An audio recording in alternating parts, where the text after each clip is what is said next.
من أطيب الأكلات السورية الحلبية حب بعب، يعني بنعمل طبخة بقلبها محشي كوسة أو محشي باذنجان. اليوم وصفتي لكم حبيت أشارك معكم طريقة الفاصولية بعبها محشي كوسة، من أطيب الأكلات السورية الحلبية. إذا حابين تعرفوا الطريقة خليكم عم تحضروا الفيديو للنهاية. 100 أهلا وسهلا في قناتي حلب الأصيل. بنفس الوقت رح أشرح كل الخطوات لينجح معكم المحشي كوسة، يطلع الرز مفلفل وكل رزاية لحالة، بنفس الوقت تحصلوا على طعم كتير لذيذة وطيبة للفاصولية. خليكم عم تحضروا الفيديو للنهاية. 100 أهلا وسهلا فيكم. أول شي بلشت هون أنظف الفاصولية. قبل ما أتطرق لموضوع تنظيف الفاصولية رح أحكي عن اللحمة. فيكم تحطوا لحمة شقف أو فيكم تحطوا لحمة شقف صغيرة، نحن بنقلها راس العصفور، يعني بيكون مقاس القطعة كتير صغير، يعني مقاس تقريبا عقدة من الإصبع. وفيكم تحطوا لحمة كبابة ناعمة. إذا أنا نحط لحمة كباب ناعمة يفضل إني نقليها مع الكزبرة والثوم، لأني أنا رح أحط لحمة شقف، فبالبداية حطيتها على النار وبلشت أسلقها. طبعا إذا طلعت الزفرة رح أشيل الزفرة وأكمل عملية السلق على نار وسط. وطبعا لازم نغطي الطنجرة.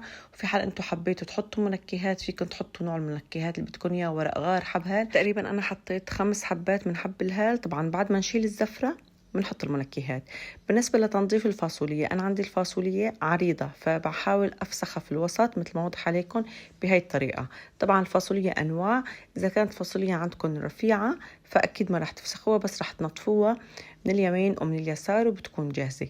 أكيد تقطيع الفاصولية كمان له طريقة، يفضل إني نقطع الفاصولية بالميل. إذا قطعناها بالميل بتستوي بشكل أسرع، وأكيد كمان شكلها بيطلع أحلى.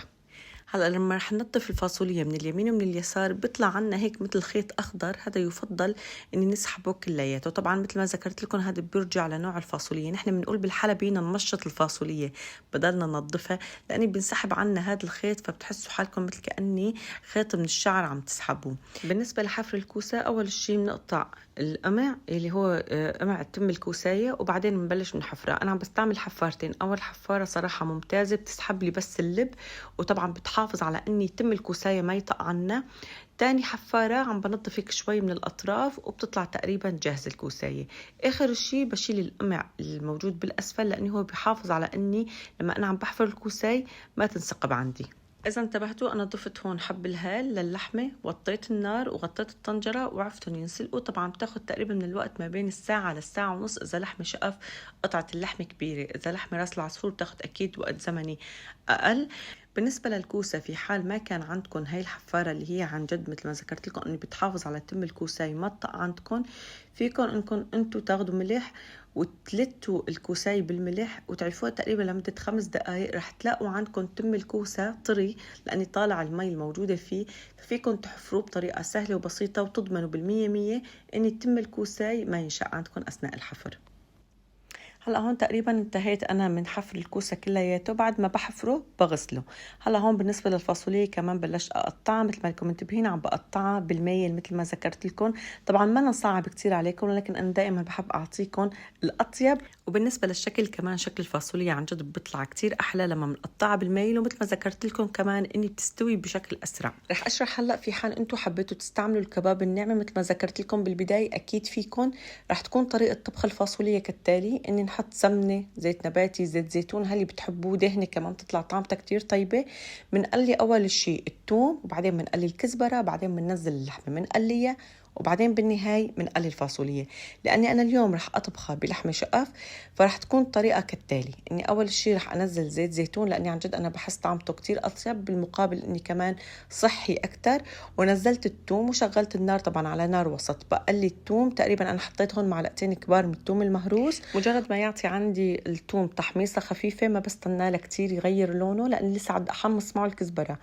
مجرد ما يعطيك تحميرة خفيفة بنزل معلقتين كبار من الكزبرة، بقليهم تقلي لمدة بس دقيقتين، لأن الكزبرة صراحة ما بتاخد وقت زمني كتير على النار. هون بكون أنا غاسل الفاصولية ومصفيتها، بنزلها فوق الكزبرة والثوم. في صبية قالت لي إني ليش ما بتقلي الكزبرة والثوم مع بعضهم، يعني بتطحني الكزبرة والثوم مع بعضهم وبعدين بتقليهم مع بعض. صراحة الثوم بياخد وقت زمني أكتر بالتحميص من الكزبرة، فلهذا السبب أنا بتبع هاي الطريقة، وأكيد فيك تعملي الطريقة اللي بتريحك. المهم نحن نحمص الكزبرة والثوم بالدهنة أو بزيت الزيتون أو بزيت النباتي أو السمنة كمان. طبعا تقلات الفاصولية بتاخد وقت على النار، فلهذا السبب أنا مثل ما انتبهتوا لسه ما حشيت المحشي. أول شي بنزل الفاصولية بحركها تحريكتين، بغطي طبعا الطنجرة. وأهم شيء إني أطبخ الفاصوليا على نار واطية مثل النار اللي بطبخ فيها الرز. ببلش بتقلية الفاصوليا على نار واطية، بغطي الطنجرة وكل شوي ما بعود بحركها تحريك، بعود بنسفها تنسيف مثل ما لكم منتبهين بهاي الطريقة. بس بقلبها والطنجرة بتكون طبعا مغطاية. بالنسبة للمحشي عندي أنا كاسة من الرز القصير نقعتها تقريبا قبل بيوم قبل بساعتين 3. المهم لازم تكون منقوعة الرزين متمددة واخدة حجمها. حطيت لها تقريبا 200 جرام من اللحم الكباب المدهنة، حطيت لها كمان معلقة صغيرة من البهار الحلبي، وحطيت لها كمان معلقة صغيرة من الملح. نحن بحاجة كمان لمعلقة كبيرة من دبس البندورة، وخلطتهم مع بعضهم وضفت شوي من الزيت النباتي، هو بيساعد على ان الرز يتفرفد عندكم بقلب المحاشي. هلا هون خلطت التبلة مع بعضها وبلشت احشي الكوسة. طبعا طريقة الحشي كتير مهمة منشان ما يطق عندكم الكوسة أثناء الطبخ. في كتير صبايا عم تكتب لي ليش عم بيطق عنا الكوسة لما عم نعمل المحاشي، سواء حب بعب أو حتى أني محشي برغل أو محشي كوسة لحاله. صراحة الحشي لازم يكون عم نحشي الرز من دون ما نزقه، يعني من دون ما نحشي بشكل زيادة. وأنا عم بحشي بحاول أرج الكوساية مشان يتفرفد الرز بقلب الكوسة. بنفس الوقت بعيف عقدة، أو يفضل إنكم تعيفوا عقدتين من تم الكوساية من دون حشي، منشان عنا لأن الرز لما دا يتمدد ياخد حجمه ما لازم يكون كتير، لأني بيساعد على أن الكوسة يطق.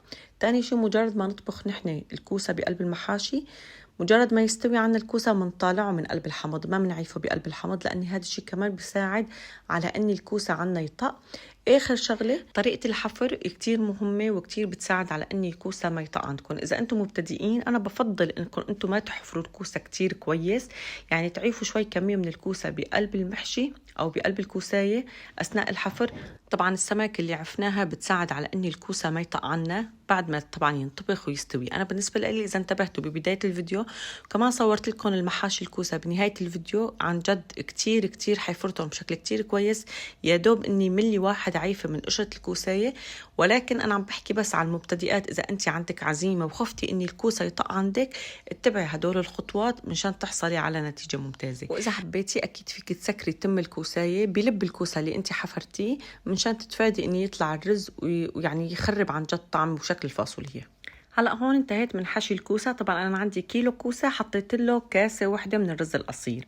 هلا هون صارت تقريبا الامور كلها تمام. الفاصوليا كمان اتدبلت عندي بشكل كويس وغير لونها، اذا انتبهتوا صار لونها عاتي على صفار. صراحه الفاصوليا كمان بتاخد من الوقت ساعتين طبخ، انا قليتها لمده نص ساعه لحالها.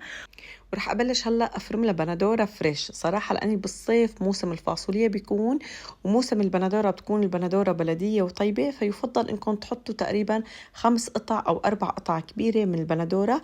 أنا بالنسبة لي قطعتهم تقطيع، فيكم تقشروهم وتقطعوهم كمان إذا بتحبوا. فيكم تاخدوا بس عصير البندورة. صراحة أنا لما بدي أحصل على عصير البندورة باخد بشارة الجبنة وببلش ببشر البندورة، فبيطلع عندي العصير وبيبقى عندي قشر البندورة لحاله بتخلص منه. طبعا هاي الطريقة الأسهل. إذا نحصل على عصير البندورة فيكم أنتم تخلطوهم على الخلاط وطبعا تضيفوهم فوق الفاصوليا. حبيت أعطيكم كل الخيارات وأنتم اختاروا الأريح لإلكم. هلأ بعد ما خلص من تقطيع البندورة بنزلها فوق الفاصوليا، بحركهم هيك تحريكتين، وبعدين بنزل مية اللحمة. طبعا تكون مية اللحمة لسه عندي سخنة. بنزل مية اللحمة مع اللحمة، طبعا كمان اللحمة بتكون استوت وصارت تمام. بنزل كمان عليهم من 2 ل 3 معالق من دبس البندورة. أنا بدي دبس البندورة البيتوتي، نحن بنقول اللي بنمونه بالبيت بيكون طعمه أطيب وفيه حمضية. أكيد إذا استعملتوا دبس البندورة المشتري من السوق نحن بنقول عنه بيكون محلون، يعني طعمته على حلاوة، فبنفضل إني ندعمه أكتر، يعني نحط تقريبا 4 معالق كبار من دبس البندورة. هلأ إذا منتبهين بعد نحن ما قلينا الفاصولية صارت الطبخة تقريبا تطبيق. نزلنا البندورة، نزلنا دبس البندورة، نزلنا مية اللحمة واللحمة، نزلنا الكوسة، وصارت الأمور كلها تمام. وطبعا ما تنسوا الملح، حطوا الملح ودوقوا الطعم شلون انتم حسب كمية المي طبعا وكمية الفاصوليا بترجع كمية الملح. أنا بالنسبة لي حطيت تقريبا معلقة كبيرة من الملح لكل الطبخة. هلأ هون بقى صارت طبختي على نار واطية. الكوسة بحاجة لساعتين أو 2.5 ساعة من الطبخ على النار. الفاصوليا كمان بحاجة تقريبا لساعتين لتستوي بشكل كويس. قليناها بالبداية لمدة نص ساعة، ورح تنطبخ هلأ مع الفاصوليا وتطلع طعمتها كتير طيبة ولذيذة، وأكيد اللحمة مستوية وطعمتها بتشهي القلب. أنا باخد هون صحن وبتقل الكوسة مشان ما يطوف ومشان كلياته يستوي. في حال نحن ما تقلناه رح تلاقوا إن الكوسة نصه مستوي المتغمر بالمي، والطايف على الوش ما مستوي. فبنغطيها وطبعا بنعيفها على نار واطية مثل النار بنطبخ فيها الرز لمدة ساعتين. بنتفقد إذا لقينا الكوسة استوى بنطفي النار، بننقض الكوسة يعني بنطالع الكوسة من قلب الحمض وبنسكب طبختنا، وطبعا جنب الطبخة بتقدم الرز. هلا هون رح اتعرض هيك بشكل سريع للب الكوسه، نحن بنسميه متومه. صراحه كتير طيب، كتير اكله لذيذه وشهيه وبارده بهذا الصيف. اول شي حطيت انا هون معلقة كبيرة من الثوم المهروس، نزلت عليها زيت زيتون. صراحة كتير بيطلع طعم زيت الزيتون طيب بالمتومة. بعد ما أقليهم بكون أنا هون فارمة بصلة فرم ناعم مجهزتها، كمان بنزل البصلة بقليها تقلية سريعة مع الثوم. مجرد ما تتدبل عندي البصلة، ما بدي يغير لونها كتير مشان ما يتغير لون وطعم المتومة، بنزل لب الكوسة. لب الكوسة فيكم تقطعوه إذا كان حجم الكوسة كبير. صراحة أنا ما قطعته لأني الحفارة إذا انتبهتوا لما أنا عم بحفر الكوسة عم تطالع لي إياه تقريبا مقطع وجاهز. دبلنا البصلة، نزلنا لب الكوسة. هلأ هون بحركه تحريكتين وعلى نار واطية بطبخها لمدة تقريبا 20 دقيقة، بتكون المتومة صارت جاهزة. أكيد المتومة بدها ملح، وبنفس الوقت أنا بحط لها معلقة صغيرة من دبس الفلفل بيعطيها لون حلو وكمان بيعطيها طعم طيب. وبالنسبة للمتومة بنزينها نحن بزيت زيتون على البارد، بنحط لها إياه كمان لما نسكبها، وكمان بنرش لها رشة من الفلفل الحمراء اليابسة. طبعا بتقدم جنبها مخللات مشكلة، أو بتقدم جنبها كمان أي نوع خضار بتحبوا، فلفل بتحبوا، فجل أو بتحبوا نعناع، اللي بتحبوه. وطبعا بناكل المتومة نحن بالخبزة، يعني بنغمسها غمس وبناكلها. صراحة طعمتها كتير طيبة. هلأ هون الفاصوليا عندي استوت وصارت جاهزة. أول شي مثل ما ذكرت لكم بنطالع الكوسة منشان ما يبقى بقلب الحمض ويطق عنا، وبعدين طبعا بنبلش بنسكب الفاصولية صراحة ذوبانة ذوبان. مثل ما لكم منتبهين كمان حمض الفاصولية معقد بشكل كتير كويس، لأني طبعا طبخت على نار واطية وانطبخت بطريقة حلوة وبمقادير صحيحة. ومثل ما ذكرت لكم جنب الفاصوليا فيكم تقدموا رز بشعيرية أو فيكم تقدموا رز لحاله، والخضرة اللي بتتاكل جنب الفاصوليا الفلفل الخضرة بتطلع طعمتها كتير لذيذة وطيبة. حبيت هون أسكب لكم صحن الفاصوليا أفرجيكم إياها، أفرجيكم شلون ذوبانة. بنفس الوقت نشوف الكوسة، نشوف الحشوة شلون الرز مفلفل وطالع بشهي القلب، وكمان بنفس الوقت مشان تشوفوا طريقة حفر الكوسة شلون إني أنا لما حفرته عرفت يا دوب ملي واحد، وعن جد طلع الكوسة بشهي القلب. والفاصولية كمان ذوبانة ذوبان، ما في ولا حبة رز بقلب الفاصولية. جربوا الفاصوليا على طريقتي إن شاء الله رح تعجبكم ورح تنبسطوا. طعمتها عن جد طيبة والمقادير صحيحة 100%. هاي هون الكوسة كمان مثل ما شرحت لكم عن جد طالع بشهي القلب، ويعني عن جد المحشي الكوسة. إذا منتبهين هلا رح أفتح لكم هيك كمان قلب الرز وشان تشوفوا عن جد كل رزاية لحالها، مع إني عاملين الرز محاشي. اتبعوا الخطوات والطريقة والنصايح اللي علمتكم إياها، وإن شاء الله رح ينجح معكم الكوسة ورح تنجح معكم كل هالأكلات الطيبة. إن شاء الله تكون يا رب الفيديو نال إعجابكم واستفدتوا منه. بتشكركم من كل قلبي للمتابعة، ما تنسوني من دعواتكم الحلوة وتعليقاتكم. بشوفكم بفيديو جديد ووصفة جديدة. باي باي.